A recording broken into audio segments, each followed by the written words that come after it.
Estar en comunicación con el arzobispo de Guayaquil, su eminencia, el cardenal Luis Cabrera, reciente cardenal de la Iglesia Católica de Ecuador, el sexto en la historia, que el día 7 de diciembre va a asumir las funciones como cardenal, que es un príncipe de la Iglesia.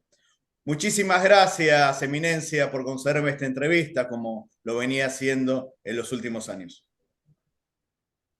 Gracias a usted por esta oportunidad de poder dialogar y expresar aquellos sentimientos y sobre todo la tarea, la misión que el Papa Francisco a través de este servicio me ha confiado. Eminencia, mis sinceras felicitaciones. Cuando vi los nuevos obispos, me alegré por usted, a quien conozco, y sé que usted va a ser un digno cardenal de la Iglesia. En este caso, ¿qué significa que Ecuador tenga un cardenal de la Iglesia Católica? Recordemos que hace unos años murió el cardenal Vela Chiriboga y no había este título de la Iglesia en el clero ecuatoriano. Bueno, como usted acaba de decir, pues desde el año 1953 que hemos tenido un cardenal, el primero, Carlos María de la Torre, de Quito. Segundo fue Pablo Muñoz Vega, también de Quito. El tercero fue una excepción, fue nombrado Monseñor Bernardino Echeverría, quien había servido en Guayaquil, pero ya estaba de obispo emérito y desempeñando la función de administrador apostólico en Ibarra. Luego el cuarto cardenal fue Monseñor Antonio González Zumárraga y el quinto cardenal, Monseñor Raúl Vela Chiriboga. Justamente el 15 de noviembre se cumplieron ya los 4 años de su fallecimiento. Todavía es la expectativa de cuándo el Papa Francisco podría nombrar un cardenal para Ecuador. Y lógicamente las expectativas por toda la tradición se centraban pues en Quito. De tal manera que en ese contexto se entiende también la sorpresa que yo experimenté al ser nombrado pues cardenal. ¿Qué significa eso? Yo pienso que el Papa busca lo que se llama sus consejeros o sus más cercanos colaboradores y el poder estar en nombre de este Ecuador ahí es una gran responsabilidad y a la vez también una oportunidad para poder contar cómo nosotros aquí en Ecuador vivimos la fe, cómo en medio de la diversidad cultural el nombre de Jesús, de esta iglesia, sigue siendo valorada, sigue siendo pues reconocida.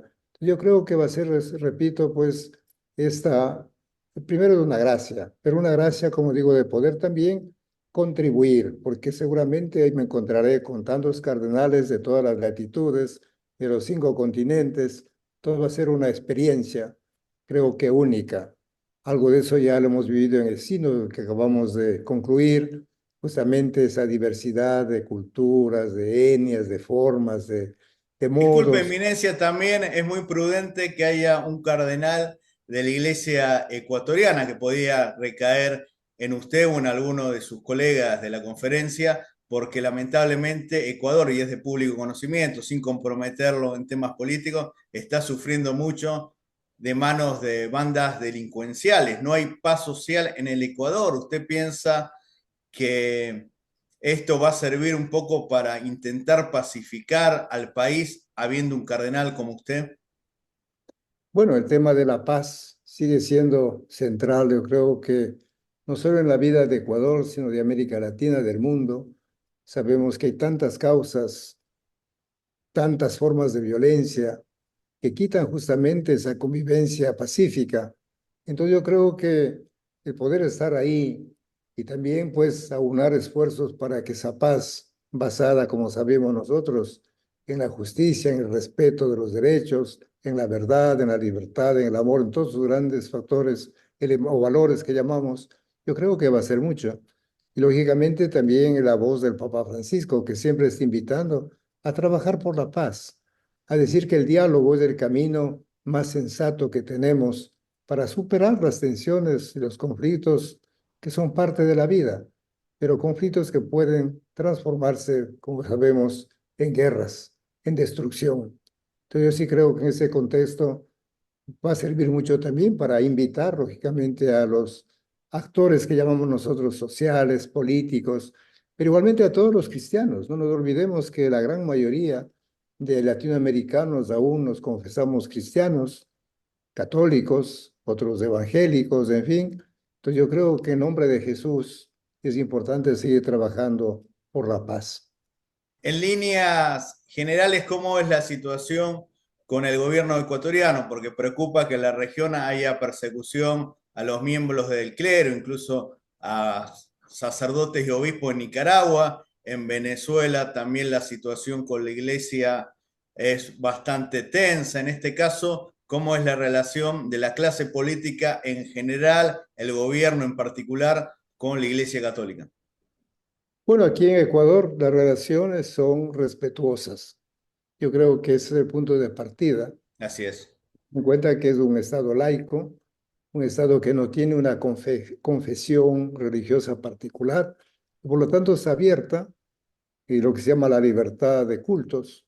Entonces, como digo, pues hay esa actitud de respeto a la religión en general y con el gobierno, lógicamente en algunos puntos donde nos encontramos, que son los temas ya del bien común, como el tema de la salud, el tema de la educación, el tema de la vivienda, pero sobre todo nosotros Disculpe, el pensando. tema medioambiental, porque desde el pontificado Bergoglio está trabajando mucho sobre la ecología, que esto es muy importante, con algunas encíclicas, con algunos sermones. Sí, de hecho, pues para nosotros también, Ecuador, no nos olvidemos, es un país amazónico, somos de los 9 países que estamos en la región amazónica, entonces hay esa gran sensibilidad por proteger, por cuidar, por defender, pues la naturaleza que al final, pues a todos, nos beneficia a todos o nos Es un afecta a regalo de todos. Dios. Claro, tenemos el tema del agua, el tema del aire, el tema de la tierra. Si los alimentos están contaminados, imagínese usted, entonces, lógicamente hay una gran sensibilidad para evitar esos extremos de la contaminación ambiental que va envenenando todo y destruyendo la vida de las personas, de los animales. Pero por otro lado también la explotación que ya el Papa Benedicto XVI decía, esa explotación y misericordia a veces de la tierra, ¿no? Le habrá transformado simplemente una mercancía, un objeto de compra y venta, olvidándose toda la grandeza, toda la belleza de la naturaleza, de las montañas, del agua, sin caer en romanticismo ni cosas por el estilo. Pero es que esa es la maravilla. Fíjese, América Latina tiene tanta bondad, tanta grandeza, tanta belleza y que nosotros a veces nos encargamos de destruirla, pensando siempre en temas más de carácter económico. Entonces, lógicamente, el tema ecológico es importante, pero claro, yo se me centraba más en la paz social, en los grupos, lógicamente, tantos niños, tantos jóvenes que no tienen para comer, no tienen educación, no tienen salud. Y esa es la fuente de la violencia, el caldo de cultivo que decimos para que muchos niños presionados por las situaciones caigan en estas bandas, vayan a ser parte de grupos de sicariato y aprenden desde muy pequeños a destruir la vida, a destruir sus conciencias, se van como petrificando, destruyendo. Entonces, esa es la realidad social también, junto con la ecológica, por supuesto, ¿no? Que nos preocupa mucho. La última pregunta, siempre sin ánimo de comprometer lo que usted me conoce. La Iglesia tiene un Estado que es el Estado Vaticano. El trato al Papa es de rey, ustedes serían los príncipes. Bergoglio habló desde que asumió que estaba con problemas de salud. Él dice que está en transición al camino hacia la llamada del Señor. Y muchos hablan de la sucesión del Papa. Recordemos que algunos cardenales, depende de la edad, tienen el derecho no solo a votar, sino pueden ser electos papa. ¿Usted piensa que en un futuro, cuando el señor llame a Bergoglio, va a haber otro papa latinoamericano o este es un fenómeno único? Bueno, yo ahí pues no tendría todavía argumentos para poder opinar porque estoy comenzando. Lógicamente que es una gran responsabilidad, una gran misión de los cardenales de menos de 80 años el tener que proponer y elegir al sucesor de Pedro, ¿no? Entonces entiendo que será una responsabilidad, repito, muy grande porque eso exigirá realmente una oración, orar para que sea el Espíritu Santo el que ilumine, el que guíe la mente, el corazón de tal manera que se pueda elegir no tanto pensando en intereses geográficos, históricos, culturales, sino que el Espíritu Santo suscite para este momento importante de nuestra historia, el Papa. Yo creo que más allá de los componentes humanos, de los intereses que puedan haber, yo creo que es la fe. Para mí esa ha sido una experiencia también muy hermosa, el saber que ahora Pedro se llama Francisco, como Pedro se llamaba Benedicto, o Pedro fue Juan Pablo II y así. Entonces igualmente es el sucesor de Pedro, y a partir de ahí es más fácil entender también y superar esas desavenencias que a veces suelen dar por intereses quizás o por posiciones o visiones también, inclusive teológicas u otro tipo de realidades que puedan darse. Entonces yo creo que será un momento, espero, si Dios me da la vida, ¿no? Estar ahí y lógicamente pues poder también en nombre de Dios, del Espíritu Santo, pues hacerlo mejor, de verdad.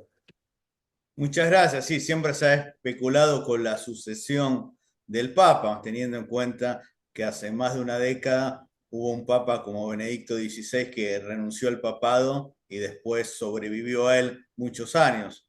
Siempre se ha hecho esta especulación política, si el Papa está preparando su sucesor, si puede ser latinoamericano, pero su respuesta es sabia, Eminencia.